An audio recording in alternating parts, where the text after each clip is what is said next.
I think the US is culturally in the decline. My brother got into YC and he went to the US. The first thing he saw was some homeless guy walking on the road throwing something at a car, and then the second day he saw somebody get arrested. I thought this was a joke, but it's apparently true. Plus there's a proper attack on capitalism in the US. Indians now and even the Chinese are extremely hungry. Yeah. They want to win, right? Like, I can sense the hunger in you, I can sense the hunger in me. I can also sense it in every 18-year-old who's like, I want to freelance, I want to make this much money, and then I want to start a business. The US is not thinking like that. The US is playing cultural politics. They've overdone it, right? To the point where every 18-year-old's life goal is to be an activist. I feel like the new heroes are going to be made on YouTube.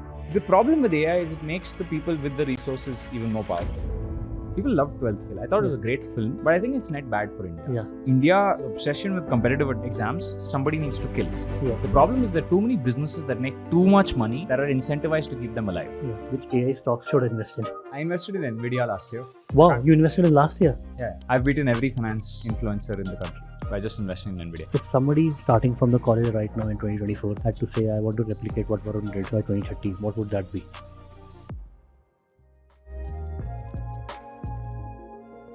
You are an entrepreneur, creator, investor, and a big proponent of AI, and people love you on YouTube.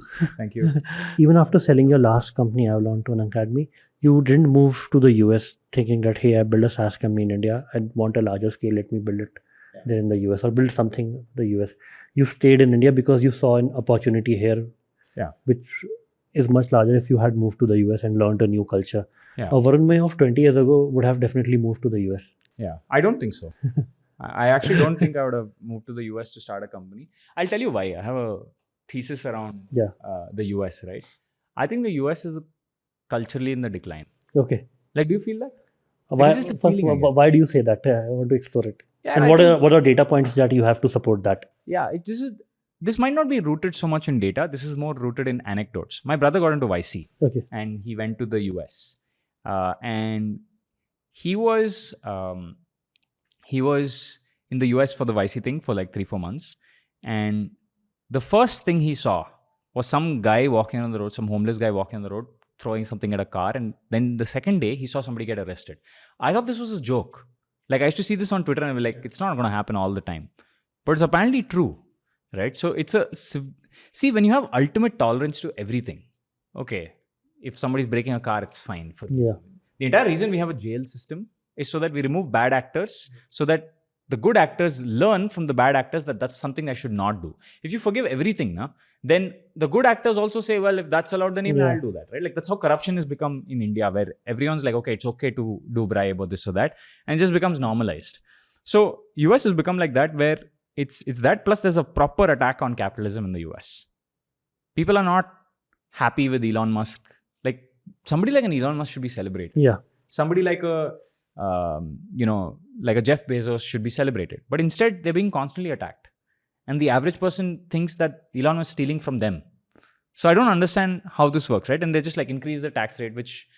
And they're not thinking of this way that, for example, there's right now, for example, the current Karnataka government is spending 62,000 crores on freebies. Similarly, the US government is spending X amount on illegal immigrants, like giving them $10,000 each. Yeah. So that is not stealing for the common man.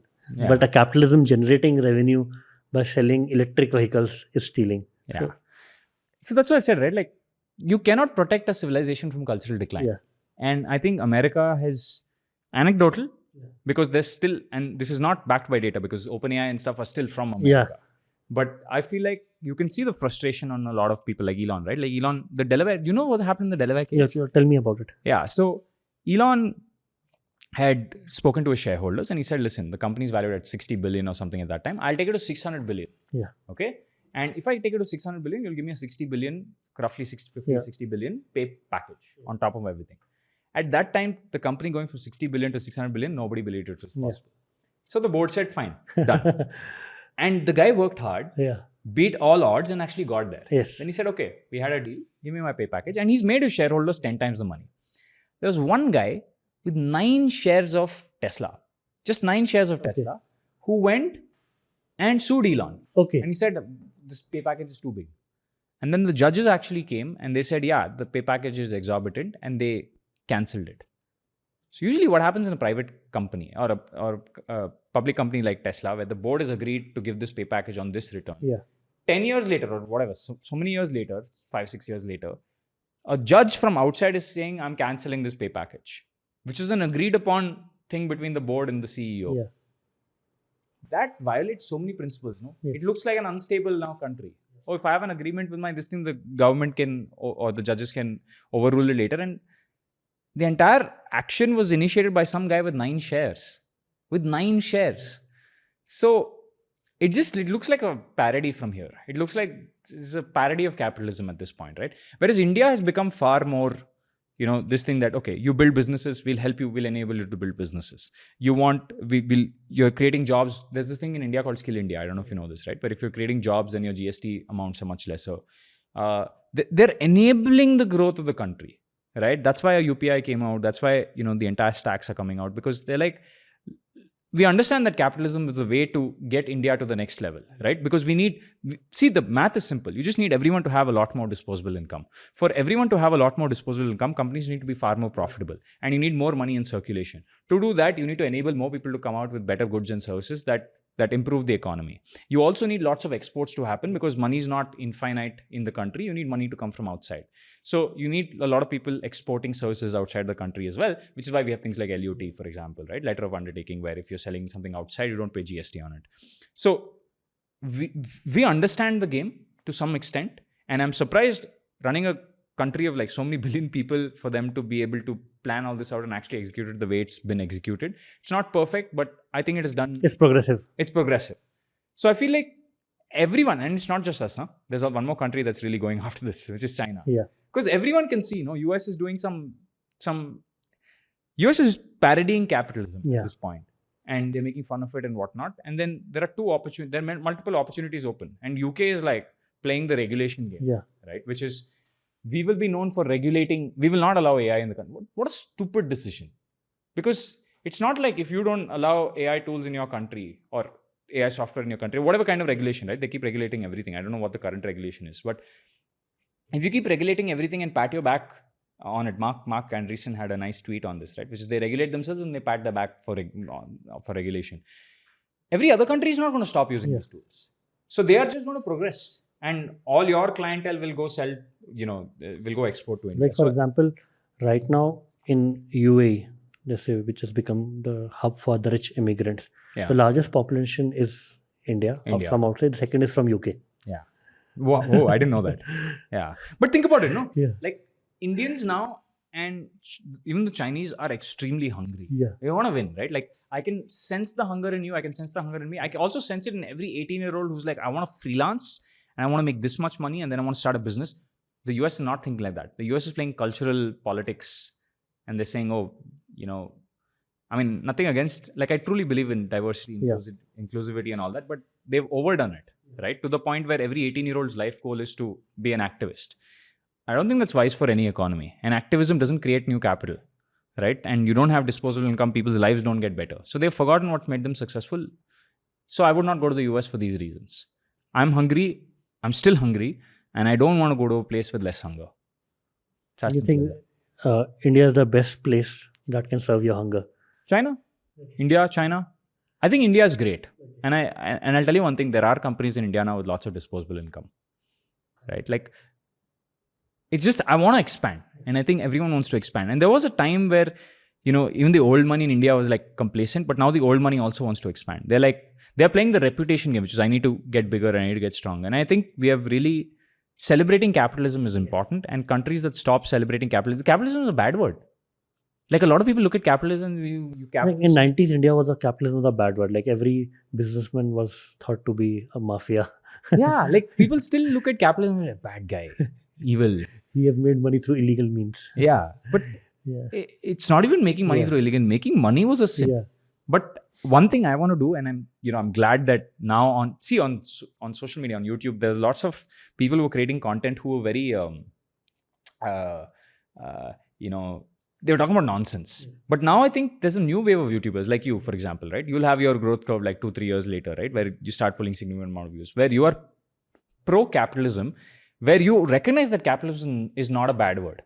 And it's so simple, right? If capitalism wins, the person who's watching this, anyone who's watching this, I don't know where the camera is there yet. The person who's watching this, your dad makes more money. You make more money. You're able to spend on more stuff. And you might say spending is bad, this, that, whatever. It's not. It's like you'll realize when you make money that there's a limit to how much you can spend, right? And the more you spend, the more you're creating into circulation for the next set of people who are part of the manufacturing process of that thing to make money, right? So keeping money in circulation is a good thing. And as long as you have enough money to survive, then all of this extra spending that you do is good for the economy. But another fact that, is unemployment in India is at 8% right now. And though there is this, and it's not going to decrease, that 8% is a huge number from an overall perspective. So do you think there is a narrative where India is great in the media, but there's still some section where the poor is still poor? Yeah.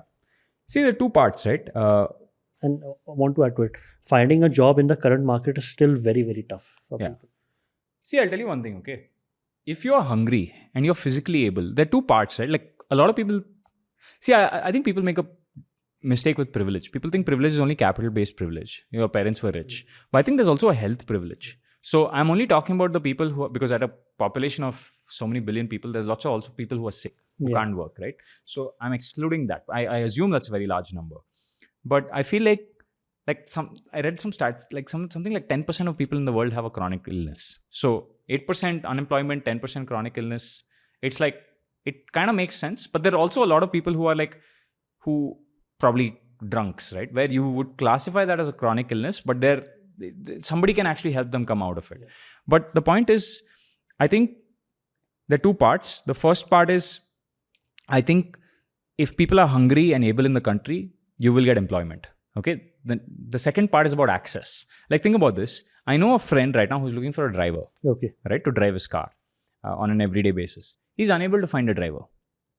Okay, because there's lots of people who come and then they have their own this thing, and it's an open call. And I'm very sure there's at least one unemployed person in the country who can be his driver, who can make that money. And just like him, I know lots of other people who need drivers, right? And people have this status thing, drivers are much lower role. Than, it doesn't matter. It's all jobs. We are also, like, I also do work for You're clients. also serving somebody. Right? Yeah, I'm also serving You're somebody. driving a business for somebody, right? Yeah. It's also a driver. I'm also driving for my clients. And if my clients are not happy, actually I have much more to lose than, a regular driver. So we're all in service. That's how the world works, right? So none of these people actually want to be drivers, and they want to, it's not that none of these people want to be drivers. There are lots of people that want to be drivers that can't find employment with this person because they don't have access. Yeah. So it's actually an access and a connectivity problem, or a connection problem. And I think over time that will get better with AI, because it's not like if I put up a job post, it's not like I don't get responses. I don't get quality responses. I don't get the right response. A lot of people who apply are not serious or something like that, right? Or don't fit the criteria, or don't want to do the job.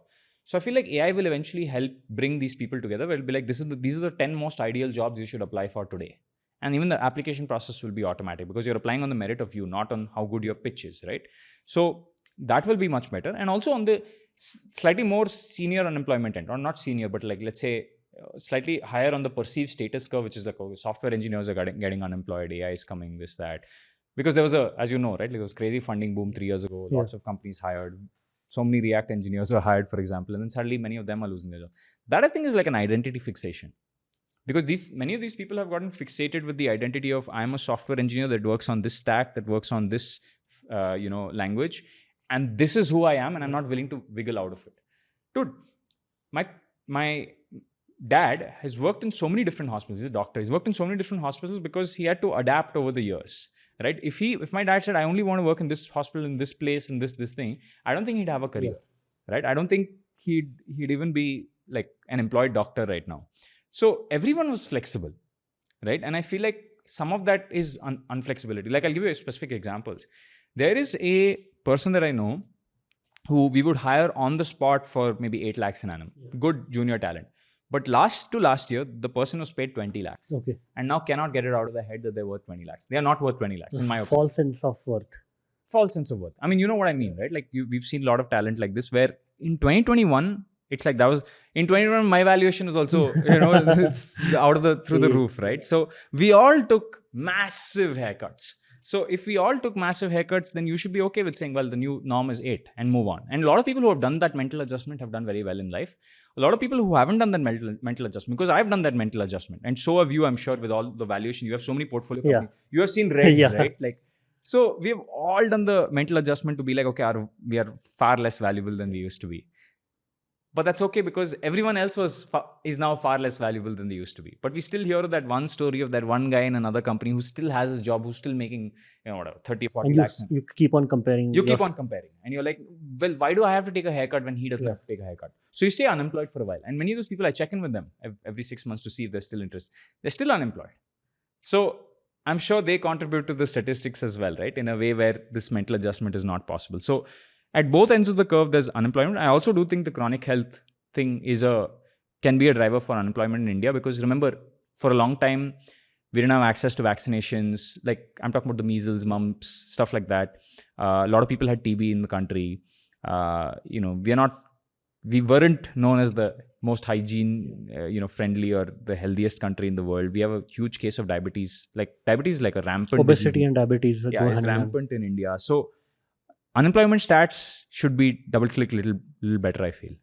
So one interesting episode, which just I recently recorded and published yesterday, is called Poverty of Aspiration. It is with Sanjeev, Sanyal, the economic advisor to PM Modi.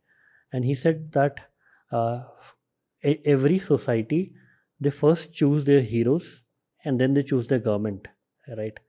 So what he means is, if you choose your union leaders, or even UPSC becomes your heroes, right?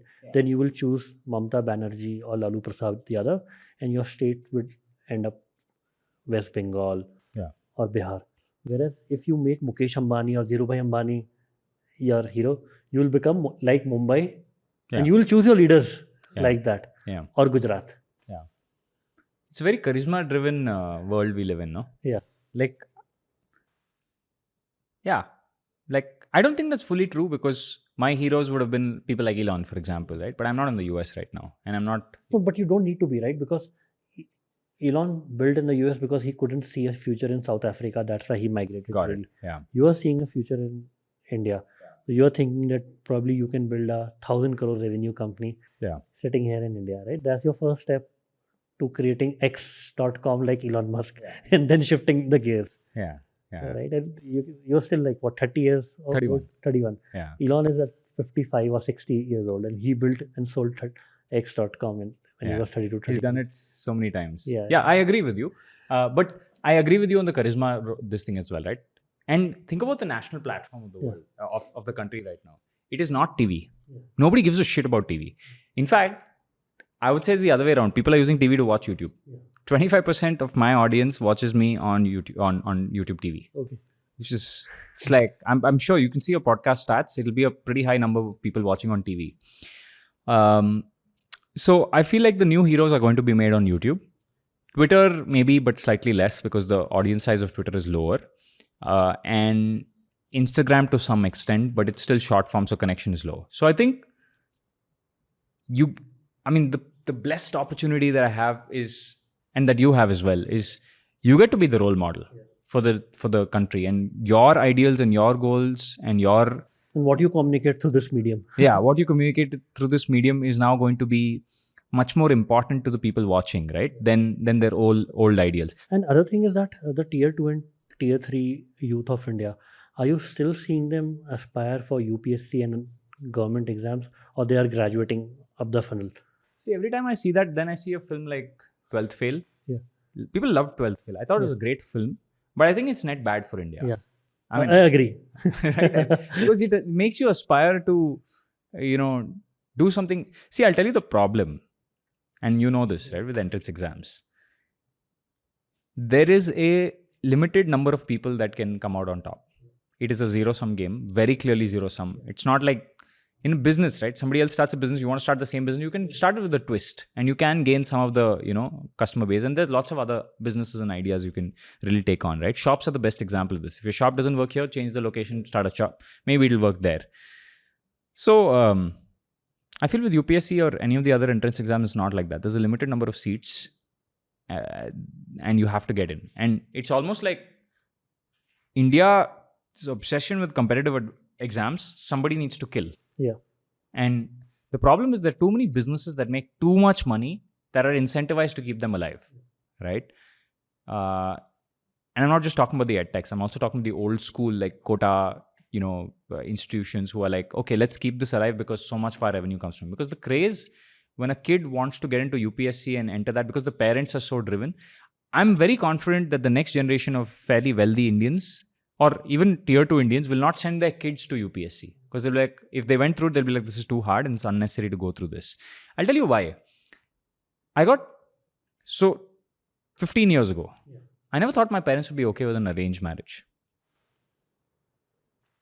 Today, I'm married to a person who's not from South India, right? And my parents are okay with it. So this adaptation has happened. And I know if my parents can adapt out of arranged marriage, I know that a lot of other people can adapt around UPS. A lot of parents can adapt around UPSC is the end of the world. If you don't get into this exam, if you don't get into IIT, you're a failure in life. They can adapt around it. And most of the time, parents are loving, right? Like they do care about their kids. And if the kid can't get into IIT, you might hate him for like 3-4 days. And then you're like, I get why. It's so competitive. So we should kill the obsession with competitive exams. And somebody needs to go on a crusade against competitive exams and be like, this is scam. Right? It's not a scam. But the dynamics are such that most people who do it will waste their time. And they just keep trying again and again and again. Whereas I feel like capitalism is a much better game. You come, there are so many companies in Bangalore that will hire you for some role or the other, and you can work your way up. Because ultimately, whether you do, UPSC is an exception, but whatever exam you do, eventually the goal is to get a job. Yeah. So you can skip few steps and just go get a job, starting at the lower rung and then move higher, right? I know lots of people who start at much lower roles and then take initiative and say, okay, can I also do this? Can I also do this? And then move up the ranks, right? And capitalism values entrepreneurship. Capitalism values initiative, equity. For example, I can tell you, Freshworks got made, and Freshworks created hundreds of people with $10 million of wealth. And now they're pumping money back, right? Yeah. They're all my limited partners in the fund. Yeah. And now they're circulating the economy. Yeah. Right? That money is going into new startups. Yeah. The biggest lie I was told when I was young is that people need a lot of money. Like this guy is doing this because he wants to make more money. Like you'll see it in some comments, right? No, ye bas paisa banane ke liye kar raha hai. I've never found that to be true for anyone. Like there's some people who I'm afraid of, who I know that this matters, but it's not for the money reasons. I'll give you an example. This is a question to you, right? After like, let's say 10, 15 crores in your bank, you don't need any more money. In fact, in India, I would say 5 crores is enough. 4-5 crores, you don't have to worry about cash.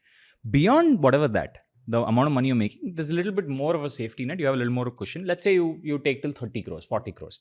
After that, you're not going to worry how much is in the bank because your interest is making you enough money, right? What do you do with the rest? Why do you make a single dollar beyond that? It's simple. You're doing it for reputation, right? Or you're doing it to build something crazy, right? You're saying, okay, now I'll take a bet on this or that. So sometimes I find it funny that people are like, oh, this guy tried this and he failed, or this guy tried this and it crashed or whatever, because it doesn't matter, because the person probably already, like people keep saying Elon Musk went all in on this. He didn't go all in. He probably still had $2-3 million in his bank. At that point, he probably had 100 mil, and then he went down from 100 mil, he spent 98 mil to 2 mil. He always had 5 companies running. Yeah, and he always had 5 companies running. So it always went to 100 mil. Even if he spent 98 mil, which looks like you're going all in, the baseline to live is so low that it's not really all in. You're covered. You don't have to worry about money. And then the rest, the delta is like you can spend how much of you want of it, right? And there are some people who choose to spend smaller amounts of money. There's some people who are they don't have anything to do, so they're willing to spend all their money. So I feel like the myth told to me was that money is evil and you don't need to keep making. And anyone who's making more of it is like, or rather, you need to be greedy to make more of it or whatever, right?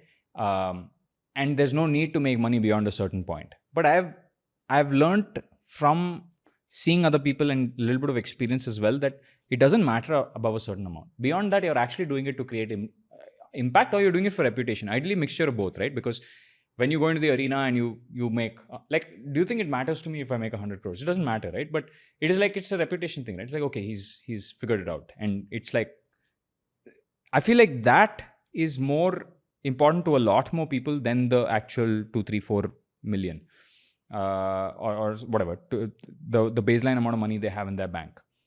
So I feel like India needs to learn that. And the minute you learn that, you realize that everyone playing beyond that 20 to 100 crore mark, they are sort of playing for these big goals. And you can be a beneficiary of those big goals, right? Because they are sending that money back into circulation, where I think the truly evil people are the people who have 100 million and don't spend it. Like, I'm glad that Ambani spent 1,000 crores on the wedding. So much money back in circulation, so many jobs created. And so much change of view about India from all the billionaires that visited India, because they are seeing India change very rapidly every second year. You know, I went to an Intel event recently, and one of the VPs of Intel was there from abroad, and he's like, last time I came to India, the roads were so bad. This time I was so surprised with the airport and this and that. So India is improving, but more than India improving, I think this mindset around, there used to be this mindset that if the guy has billions of dollars, see, so humble, he's not spending any money. So good. Like, there's some people, right? Like some founders who they'll have 1,000 crores in their bank, but they'll, wear the cheapest clothes. They won't spend any money. They'll be misers about 10, 20 rupees. I think that is the enemy, right? We have gotten so used to this idea of, humble is good.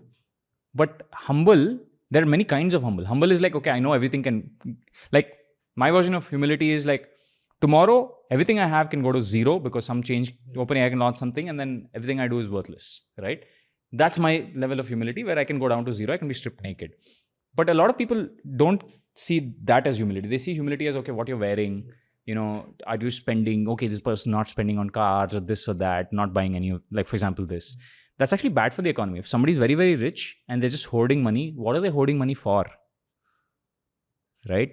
That is the villain. And I feel like we should be more mindful towards the fact that after you have enough money for your baseline, you should put that back into the economy. You should circulate that cash. And a parallel to that is, like, I think serial entrepreneurs are artists, right? Because they do, for example, once they have 20 to 50 crores, they don't even need to touch 90% of that money. But what are they creating again, right? They're doing it because they want to express themselves. Love of the game. Love of the game, right? Sachin Bansal has a tweet on this, where he's like, most entrepreneurs who do well will not touch any of that money. Something like that. He's like, we do it because we love the game and we enjoy what we're doing, and it's just a way to keep score.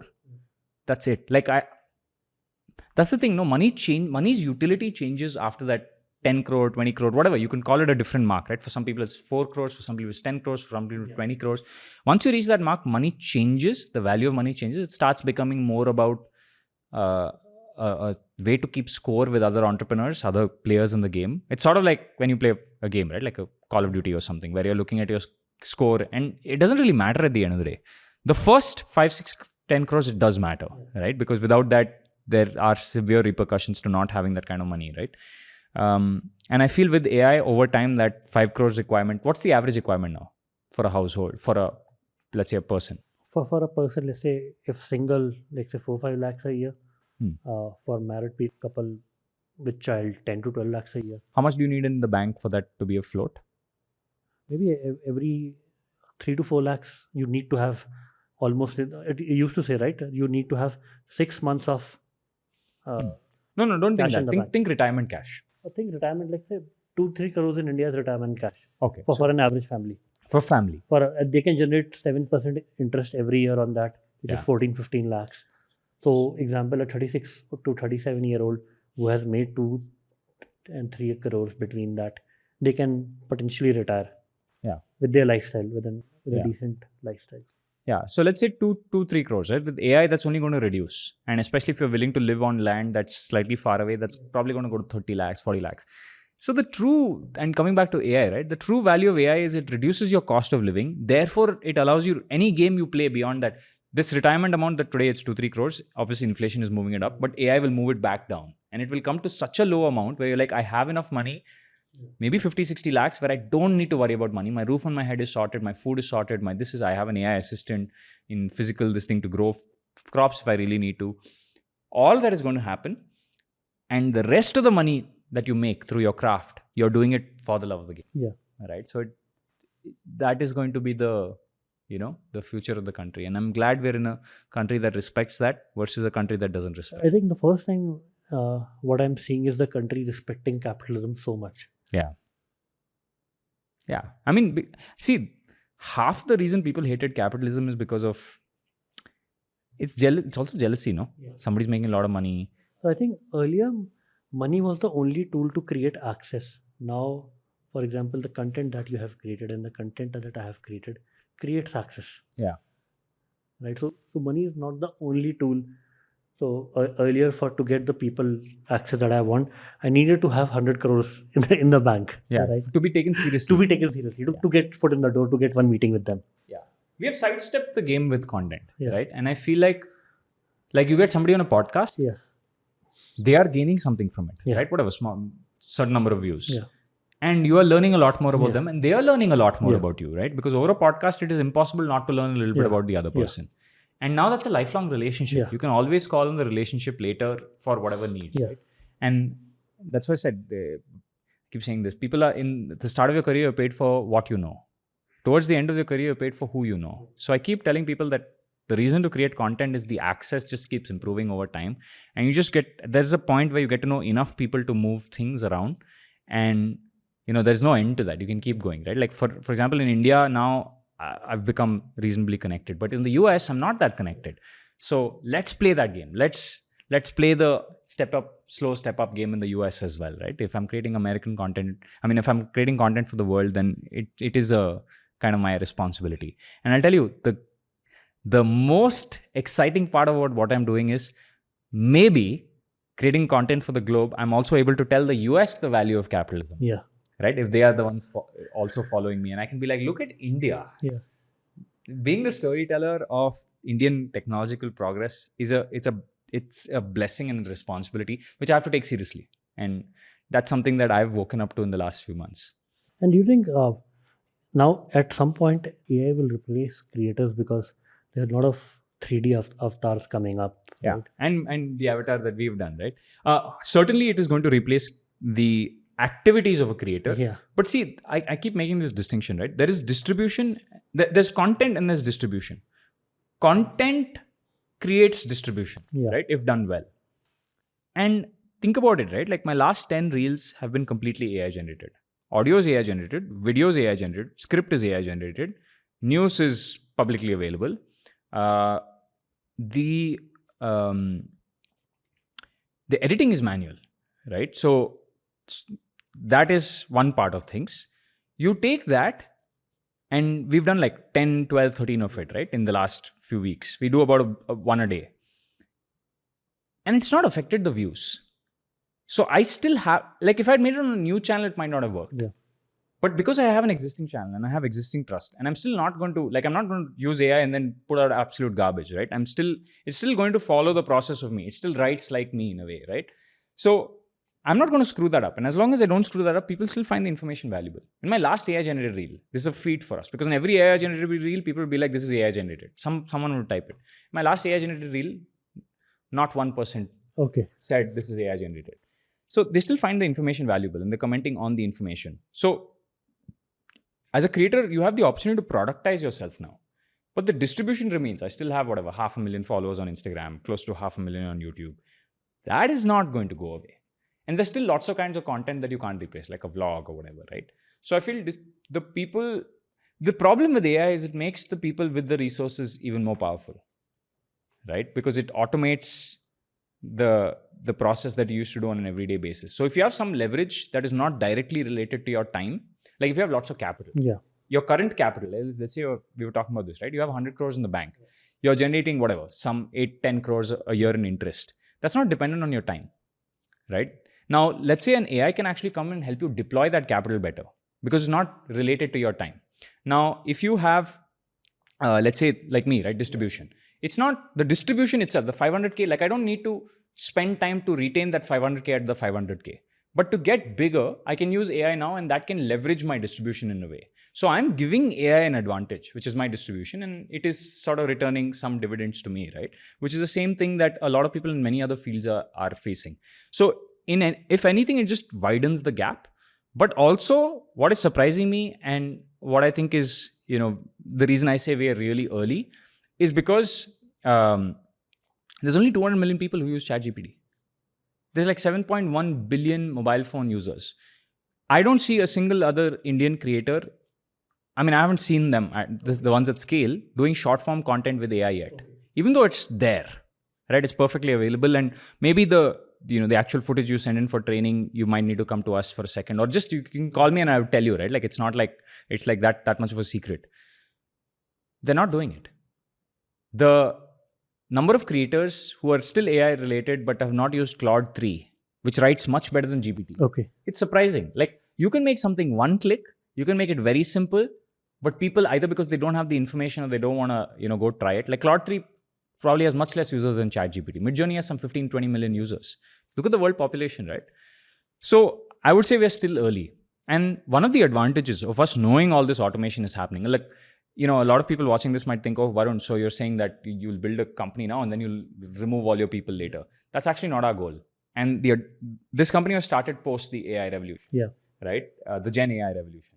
So every time we hire, we tell people this, right? That we don't want you being stuck in doing the same task, the most menial task, right? Over time, as technology replaces that particular job, we expect you to move one level up, right? And when it removes that, you move one level up. And use better tools. Better tools, right? We will find the tools for you. We will tell you how to keep moving one level up. So the entire org is designed in a way where everyone embraces automation in a way, right? Like, I mean, I can't imagine that 100% of people are excited by it, because I know that even, when I see some of these new technologies, I'm like, oh shit. Yeah. Like Sora, for example, is like, oh my God, this is really good. Tell me more about Sora, right? Do you think you are using various other tools to generate? Yeah. Can Sora combine everything and just do it? Sora will replace B-roll. Okay. Because Sora will not, like this conversation that we're having, Sora will not be able to generate. Also, what is the prompt you'd use to generate this conversation we're having right now? Because this is all insight that's in my head, right? And insight that's in your head. And this conversation is very fluid in a way, right? Like, I could take this glass and drop it, for example. So it's very dynamic. Whereas what I think Sora will really replace is like B-rolls. What is B-roll? Sorry. So in video, there's usually an A-roll and a B-roll. This is A-roll. Let's say in the clip of this, you're showing mountains and seas and whatnot. That would be B-roll. Okay. Right? So Sora is great at replacing B-roll. And there is a slightly inferior version of Sora right now. It's called stable video diffusion. Okay. And we do use some stable video diffusion, especially for motion graphics. There is some evidence that it works. Right now, you can put an image and then, let's say you generate an image in Midjourney and then you put it in stable video diffusion. It'll add some pan, tilt, movement, some dynamism it'll add. So it looks good in B-roll. Right? Otherwise, if you just show an image for 3 seconds while a person is talking, it looks boring. So you just need to, it's almost like it's adding a little bit of depth and animation to it.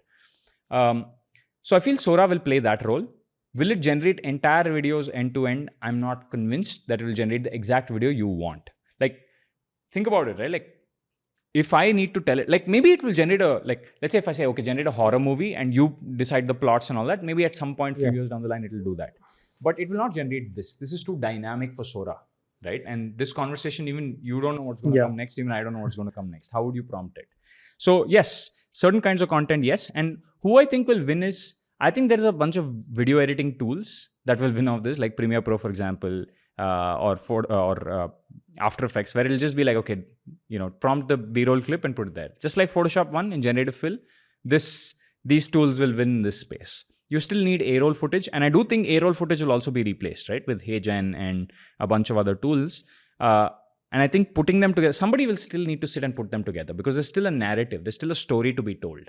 And it's very hard for the AI to decide what goes where, because it's all very culturally context dependent, right? For example, in my videos, I do this thing called check out this video sometimes, right? When I'm reacting to a video. That might be a little bit hard for AI to figure out right now, like a Sora to figure out right now that, okay, that's the area that I put a video in, but I don't. So there will be a combination of tools. And I feel like there still has to be one person sitting behind saying, okay, these are the set of tools I need to put together. That's why I keep saying, right, the video editor role will evolve.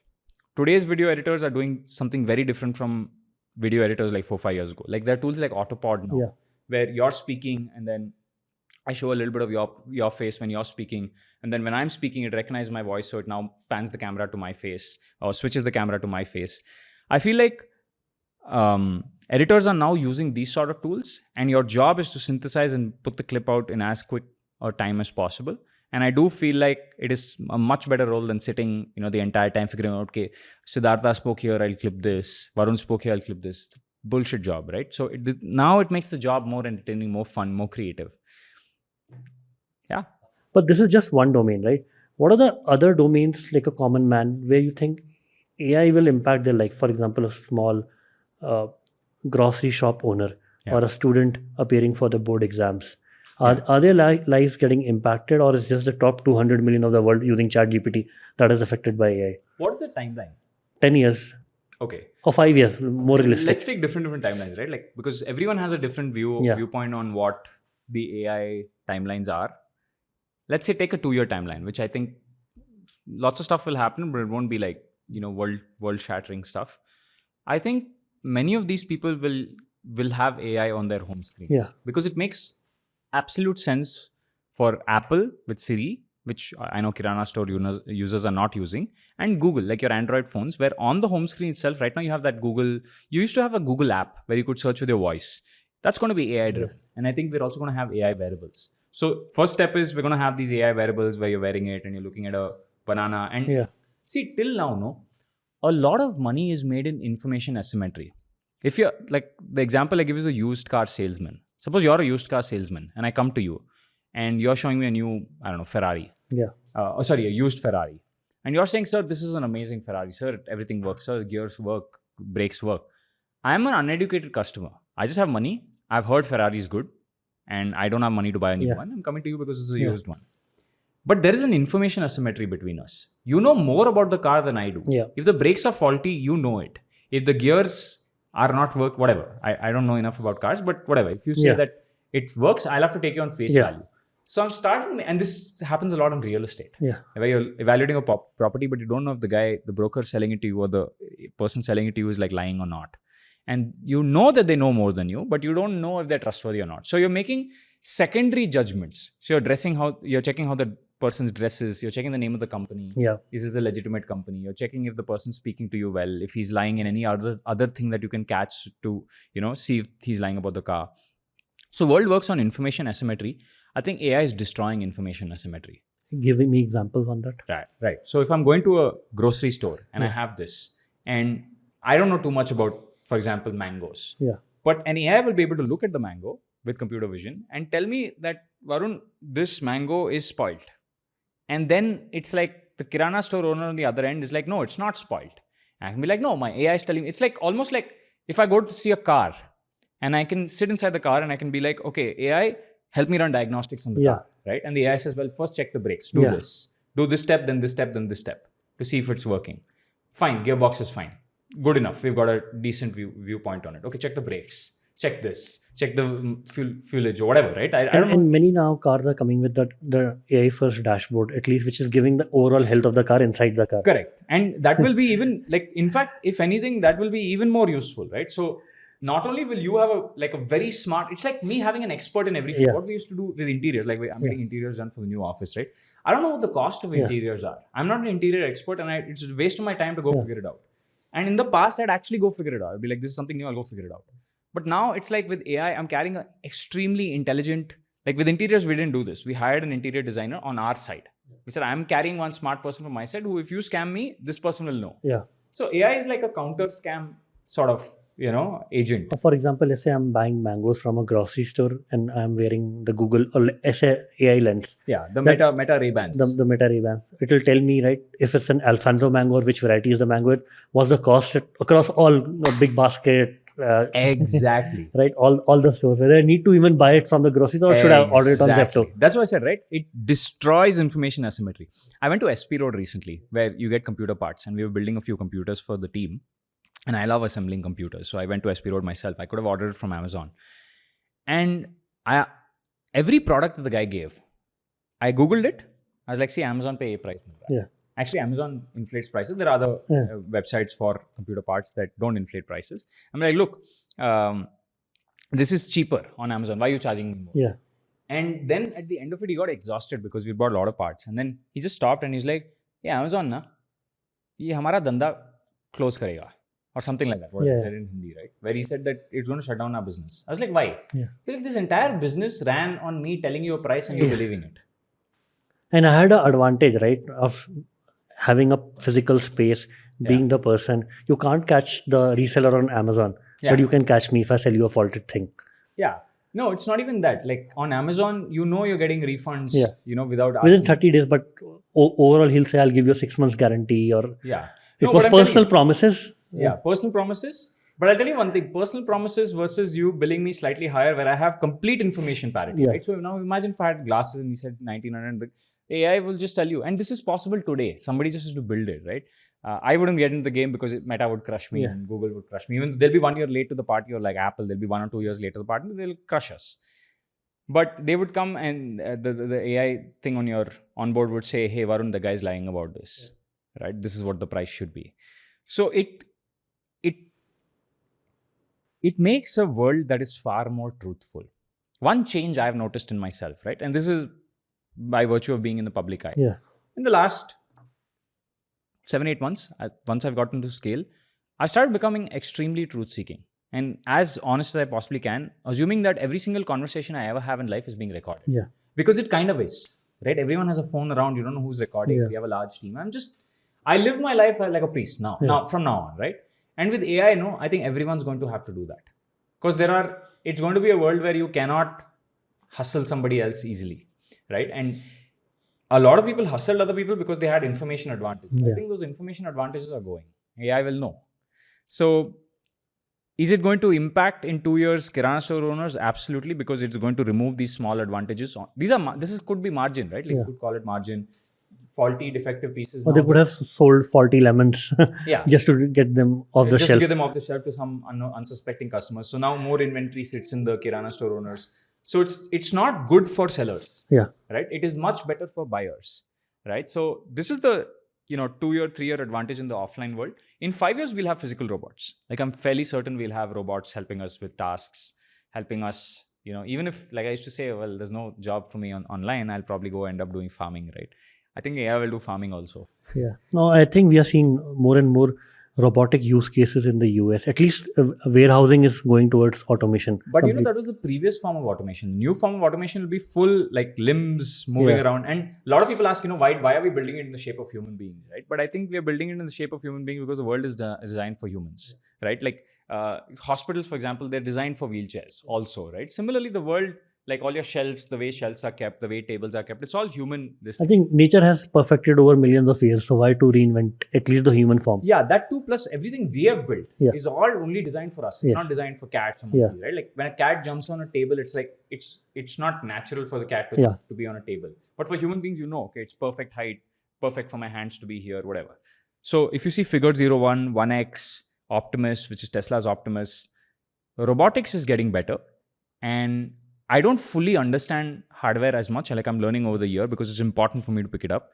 But I can foresee that robots, just like a store owner just deploying the robot. Like I said, right? The store owner has a leverage. He's bought that small property. He owns that shop. He has some connections in the offline world from where he gets lemons and all that.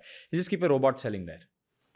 But don't you think like India will, if you have a services advantage, right? You have a foot in the door, you have distribution, you know how to use AI. India is going to be back in where it was used when the era of Infosys and TCS, where India is the leader in services. Will India produce anything like Apple, Microsoft, or OpenAI even? Is that even possible when like the best of Indian entrepreneurs believe that services is how you make money? See, I don't believe services is the best way to make money. Like I'm doing it because I need to bankroll the next set of projects, right? And I don't want to raise money. Yeah. And the reason I don't want to raise money is because it's always hard when you've raised money and then you're pivoting and then, when if the business dies, it's like, I don't like the obligation that money brings. It actually constrains me because I'm a rabbit thinker. I'll do 5 things at once and, it looks very distracted and whatnot. So I don't want to answer those questions, right? But I think, and I think when I have enough cash in the bank, and it'll probably take me 2-3 years to take a big bet, right? Then I will build something interesting, right? We are already trying some small hardware experiments and also that we understand and we stay above the curve. We'll probably do some pre-sales or pre-order or something for that. The reason other entrepreneurs don't do it is twofold, right? Most of your good technical talent is going abroad. Yeah. That's number one. Number two, in India, there's no market to buy. You build robotics, let's say. the early market for this, you've seen that crossing the chasm, the curve, right? The early market for this is outside of India. So there's no strategic advantage in you sitting in India and building some futuristic tech. Like I worked on VR many years ago, right? Nobody, like I don't even think people knew what I was doing. India is still, like the average Indian is still very far behind, right? And I think that is changing though, because there's now a new league of young, really young hackers on the internet who want to build cool stuff. But the problem is, and something that's happened to me over the last 10 years, and I hope it doesn't happen to them, even though it is important for them to know this, is that in the last 10 years, a lot of that has been knocked out of me. Because I've also understood the ground reality of the market that is India. You build VR in India, nobody cares. There's no headset. Like not enough people in India have the headsets. Like I keep giving the example of a multiplayer game, right? One of my goals or dreams in life is to build a multiplayer game. Like something like World of Warcraft. At some point I'll do that, right? You can't build it in India. Because not enough people in India have desktops. They're all mostly on mobile phones right now, right? And their laptops are too shitty to support playing the kind of game that I want to create, right? With Unreal Engine 5 and all that. They just don't have the infra to support it. So if you built a game like that, you would build it abroad. You would build it for a global audience.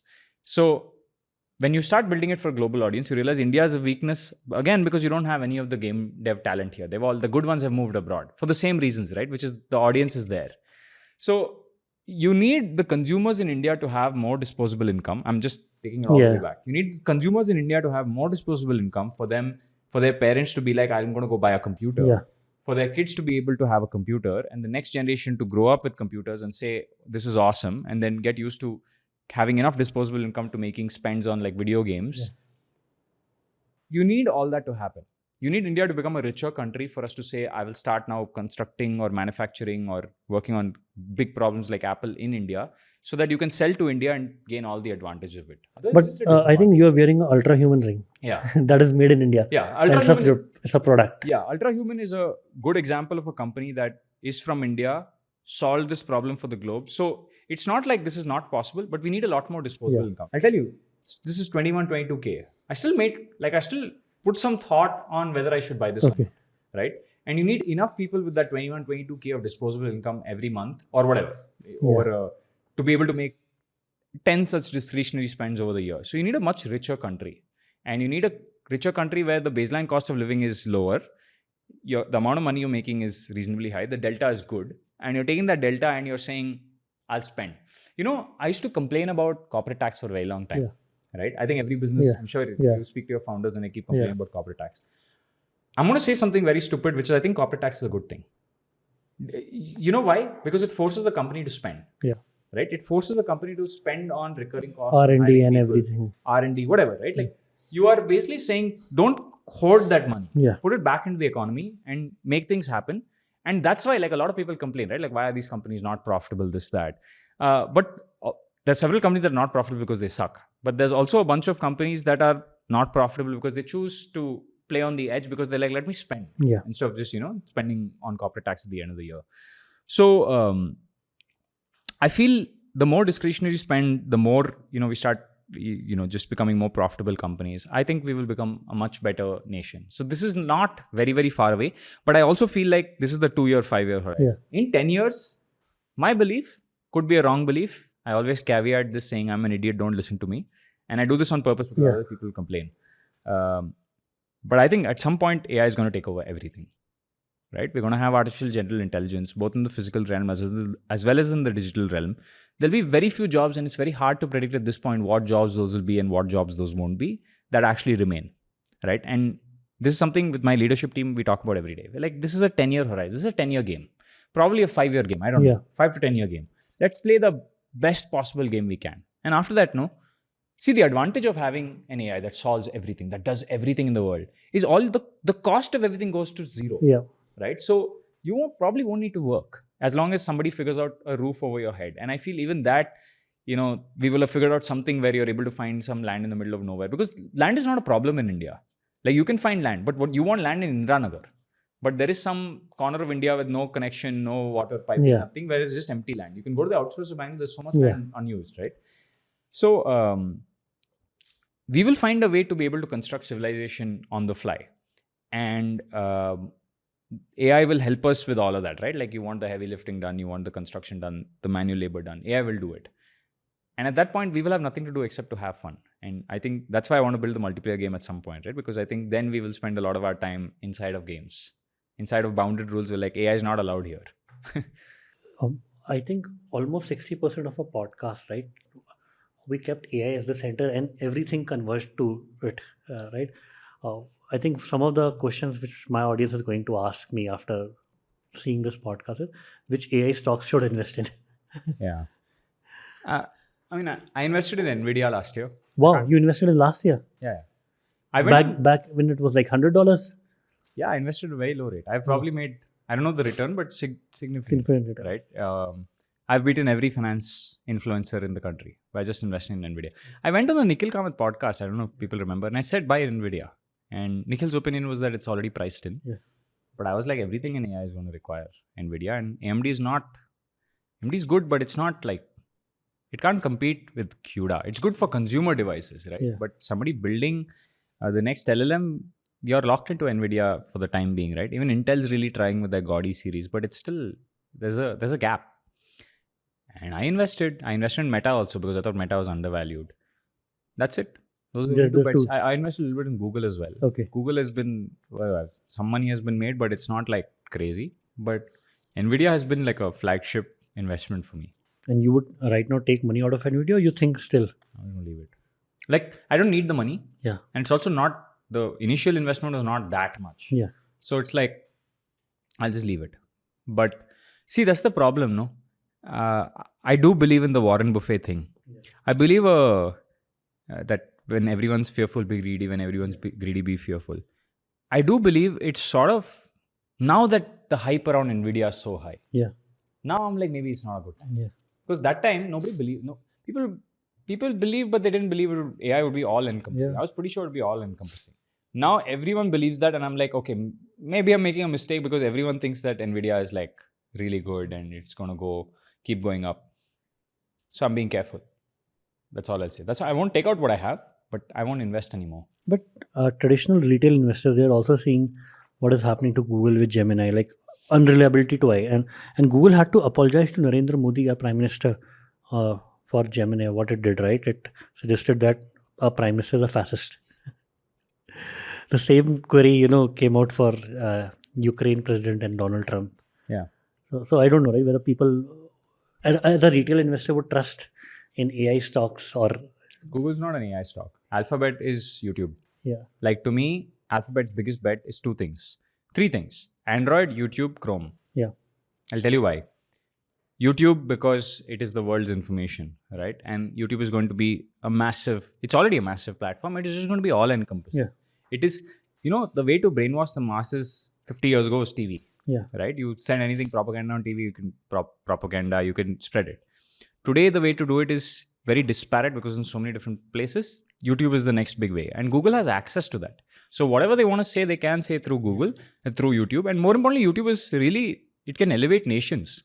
It can bring attention to issues that really need to be, tended to. So I think YouTube is their crown jewel. Two other crown jewels are Android and Chrome. I'll tell you why. It doesn't matter how good your LLM is. Yeah. If you are putting it on the browser, most people are using the browser Chrome. Yeah. Okay. If you are using a mobile phone, it's either you're using the Apple phones or you're using the Android phones. Android outnumbers Apple. Sure. And it's continuing to. Yeah, it's going to continue to outnumber Apple, right? And the thing is, there was a time where Apple had some secret sauce with phones. That time is over. And every new phone manufacturer, like nothing, right, is still basing itself on Android. So if Google has access to Android and Google dictates what base apps come in, YouTube comes in on almost every Android phone. One of the apps is Google Now or something it was called, which is going to be an AI app. It is eventually going to drive their LLM, and the Pixel phones are putting the TPUs which allow local processing of many of these AI models. So I'm fairly certain because of Android and Chrome ka gating, even though Google doesn't have an operating system, the browser is enough of a gateway. They own the means to distribution. They own YouTube, they own Android, they own the browser. They own distribution. So no matter who builds the LLM, like I said, LLMs are going to be commoditized. They are going to win the game. Will they win the chips game? No. right? So Google will still depend on Nvidia for some of this stuff. And I feel like those are the two important bets to make. Now, everyone's going to get AI wrong in the short term. Like they made a black Abraham Lincoln or whatever. That is going to happen in the short term. It's part of the Learning curve. process of this thing. Even OpenAI has made some of those mistakes, maybe not as extreme, but OpenAI at that time was a much smaller company, so nobody, like, the furor, the anger wasn't that much. Google's anger is very high because it's Google, right? It's the empire, and whenever the empire makes a mistake, it's a public parody. So It can cost you his job. it can cost The CEO the job. CEO's job. The only reason I'm not as bullish on YouTube, on Google as I can be is, see, today's CEO is, especially for public companies and even private companies, very different from the CEO 20 years ago. 20 years ago, you're only interacting with media. Today, your head is on the line for everything. Yeah. But you still need to make the hard decisions. Like in Elon, despite the fact that everyone was shouting at him, went and fired half of Twitter. Probably more of that, right? Would Sundar Pichai do the same thing? Unlikely. Because your reputation is on the line, right? What the public thinks of you. And I think founder CEOs have that advantage over hired CEOs, which is a founder CEO will be like, I built this. I don't care if I get fired. This is my company. I'm going to do this. Yeah. And Google has lost that. That's why Sergey and Larry coming back, or Sergey coming back, is a good thing, because they have a founder who can come in and actually make changes. And that's why people still want to bet on Meta, because Mark Zuckerberg is running the show and he might continue to run it for the longest period of time. Yeah. So Google, Meta, Nvidia are the only three companies I invested in last year. I also invested in Unity, Okay. which didn't do so well. So I'm not an oracle by any means. But I mean, Unity I invested in because I bet very hard on the metaverse. Yeah. And I know Epic and Apple have been in a battle with the metaverse, right? And I know the Vision Pro has come out and stuff. So I do think that Unity will take its time to shine, but then they screwed people with some new licensing, right? So that's why their stocks dip and whatnot. And what do you think about Apple? I think Apple's good, but they're too slow to the AI race. But that's been Apple's game for a long time, right? We'll be slow, we'll come out few years later with the best whatever. I don't think that works. And I don't think they're taking AI as seriously as, like, Google. For Google, it was code red. Even for Mark Zuckerberg, they're doing a lot of open source AI stuff, right? For Apple, it's like, it feels like complacency, but then I'm sitting here in India giving you a podcast judgment on a company I know very little about. Their inner workings I know very, very little about. So everything should be taken with a grain of salt. And what do you think about, right? They got a lawsuit in the US Justice Department on monopolizing the smartphone market and abusing the iPhone App Store for lock-in. Yeah. Do you think these kind of things will continue? See, I'm very surprised it took so long, because I'll tell you what happened to the Facebook fiasco, right? Apple said Facebook is a villain. Facebook is stealing your data, blah, blah, blah, blah. And now you have to opt into apps, including Facebook, Instagram, etc. Right? You have to opt in to be tracked. And without tracking, Facebook can't send you ads. So they're sending all sorts of rubbish ads. And Facebook, like, they really made Facebook the villain. And their pitch was, oh, privacy, this, that. But then next few weeks later, they launched the Apple Ads thing, right? Which is now on Maps and a bunch of other places. So they are building their own ad network. So they just eliminated a competitor using some other thing. And then Apple's very clever at messaging like that. So it was about time they got this thing. Slapped on the face. But I don't think this will affect them. They have so much money. And the thing is, when you have that kind of extreme of money, you can buy out enough influence in a way to not really be affected by it. Some of these fines are also just public for sure, right? So I don't know exactly what's going on there. And even the Google thing, the Google fiasco that happened in India, right? The 30% companies giving. That was always part of Google's rule set.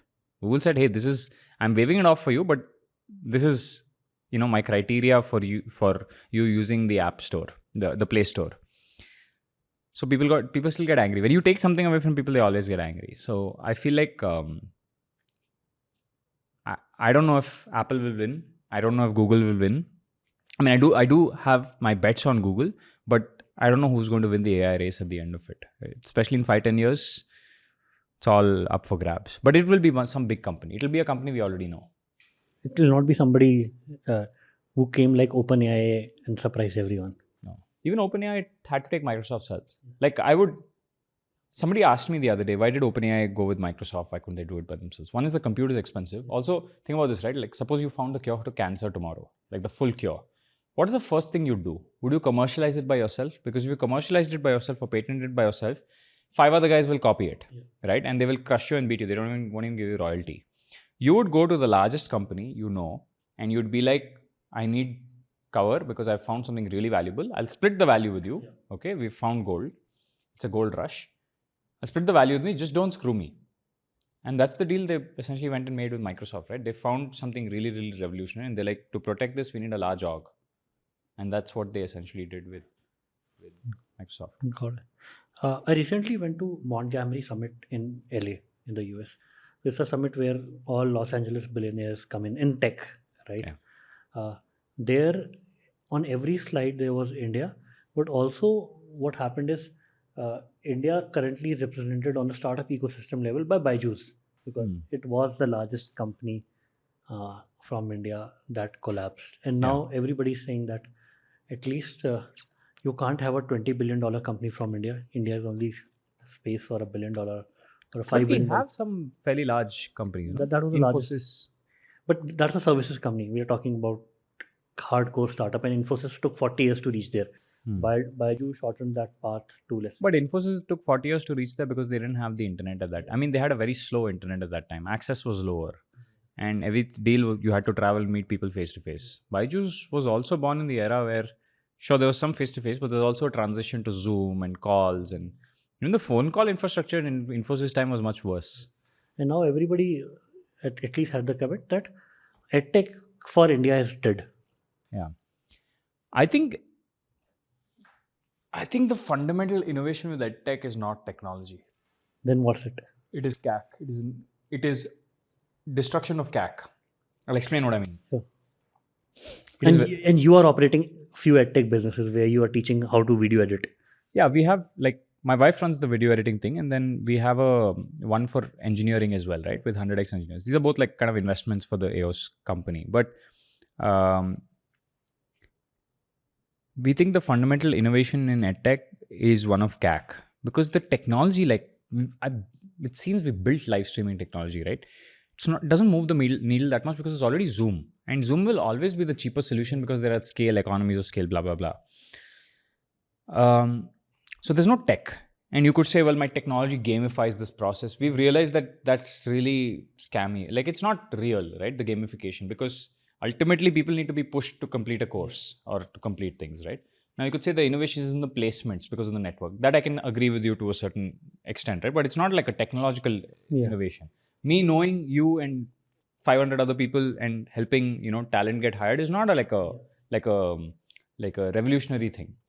So I think the fundamental innovation is, how do you get users without spending on CAC, without spending money, right? Because most of these companies, you can see, and the path is very clear, right? Go run ads, start any course, run crazy amount of ads. You spend 5 rupees, you make 10 rupees back. And I think you can be profitable for a while, but that CAC keeps going up. Yeah. And one day you wake up and your CAC is like much higher than your, than how much you're making off the thing. Yeah. And at that point, it's like, what have you done over the last 3 years? You should have built a brand so that it's able to do it by yourself. So you kept the business alive for 3 years. You built a brand 3 years. But what I've seen is when you run ads at that scale, it only destroys your brand. Got it. And there is no other way to build a large education business? Of course there is. YouTube. Like, you have to get to the scale on YouTube. We are not at that scale, but you need to get to like much, much higher levels of scale. Physics Wala has done it very well. Where your brand and your reputation are so high that you be seen as an elite school and you go in. Or you increase the price of your course so much. Like, I think Masters Union has done it. You increase your price of your course to the level where it's like you need very few students. So even though you have the same number of, same amount of distribution, or less amount of distribution, your course prices are so high that it doesn't matter, right? That it's negated. I feel these are the only two things. You can only play with price on education, and you can only play with the cost of acquisition. And you are right? Physics Wala just destroyed the CAC ecosystem by Alex's brand and the Physics Wala's brand and the distribution they created in the last 7-8 years on YouTube. Yeah, because I mean, I know a lot of people who are running ads and basically running EdTech, running an education company, right?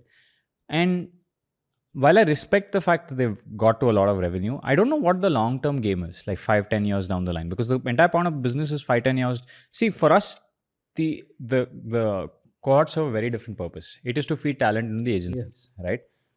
The cohorts are very small compared to any other businesses. Like even an early stage company will have higher revenues, right? But our cohorts are small, but they feed into the agencies, and the agencies make a lot of money, right? So it is just talent production for us. But a company that is serious about monetizing at that level is different, right? I feel like then you really have to think about CAC and student outcomes, and I don't think it is possible to give placement. Like, it is possible for me to place like 100 people a quarter, 200 people, 300 people a quarter. I don't think it's possible for me to place 2,000 people a quarter. Even I don't have that kind of network, and I don't know if there are enough companies in India that can have that network, because most of these people have much smaller network and they're playing this game. So I don't know what the innovation is. And what has worked for you in the last, let's say, you graduated from college like 10 years ago? So I'm 15. 9 years. 9 years ago, yeah.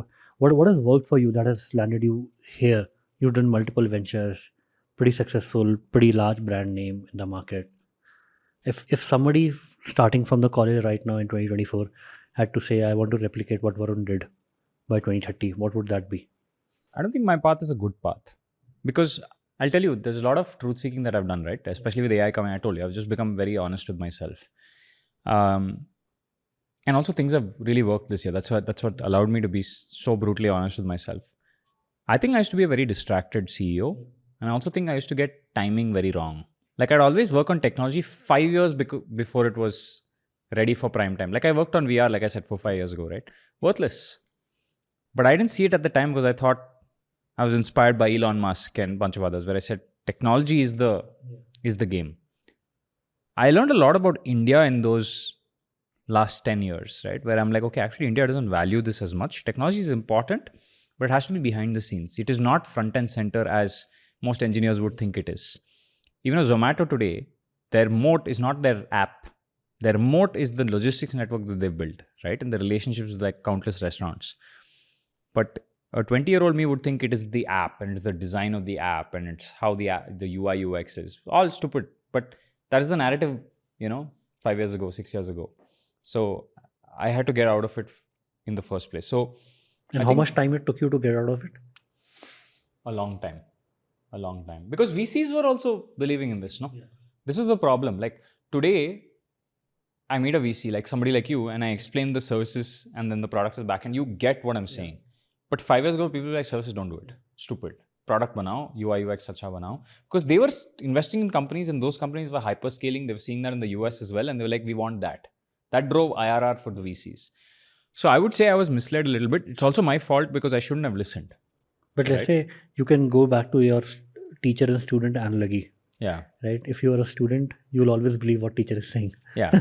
But I thought VCs are so successful, they would know better. Yeah.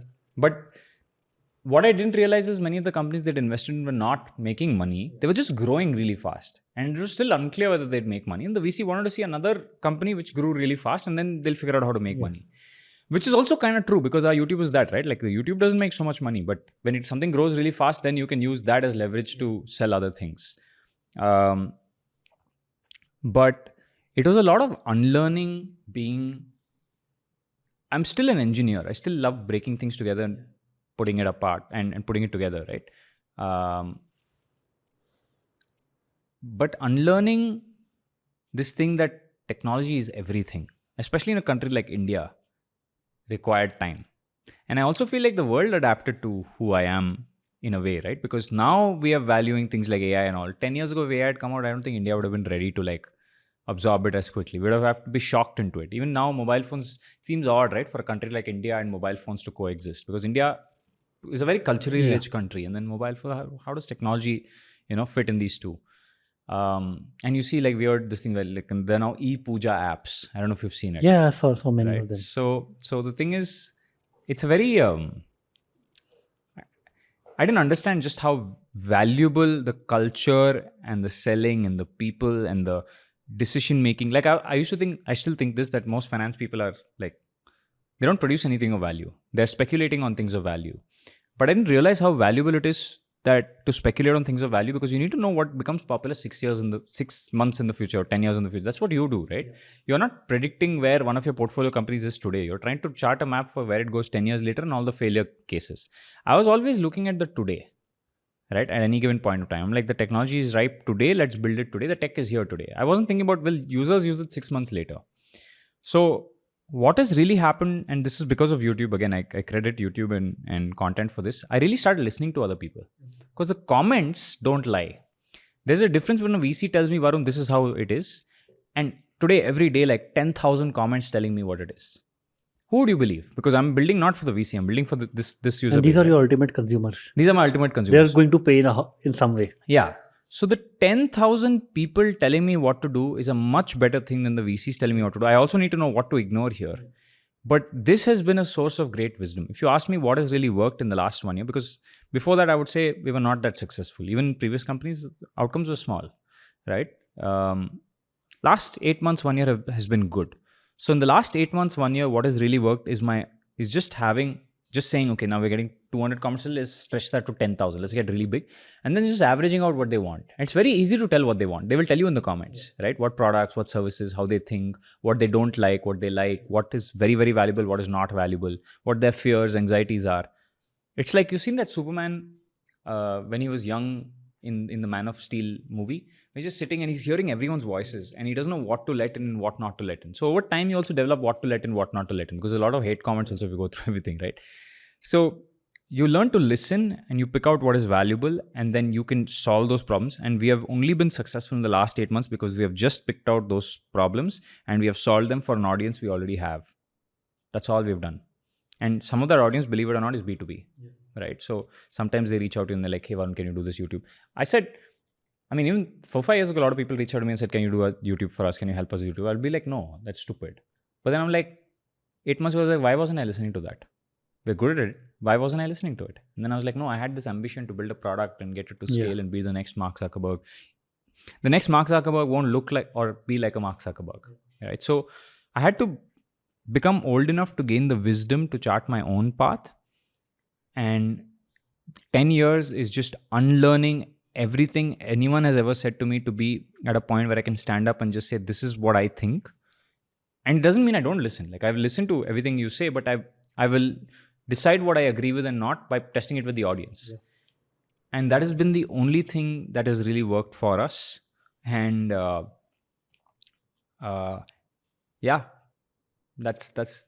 that's been my journey of wisdom, truth seeking. A lot of this was also not truth seeking. It was also status. When I was 22, 23, it's like, oh, you built this cool app.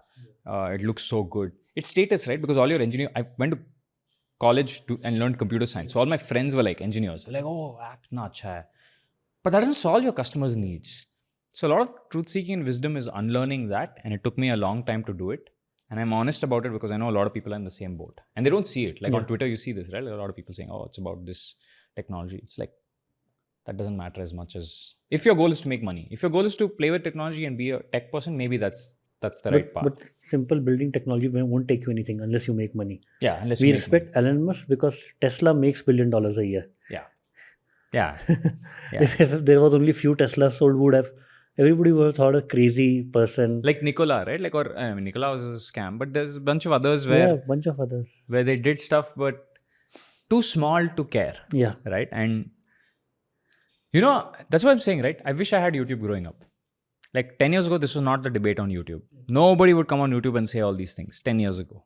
I wish I had YouTube going up, and I'm glad I have it to be able to give the next generation, to teach the next generation not the truth or false. I don't know if this is true or false, right? I don't know if this is the right thing for them or the wrong thing for them to listen to, but they can hear my story and they can decide what they want to do out of my story. Well, thank you so much, Varun. So good to have you on the show. Likewise.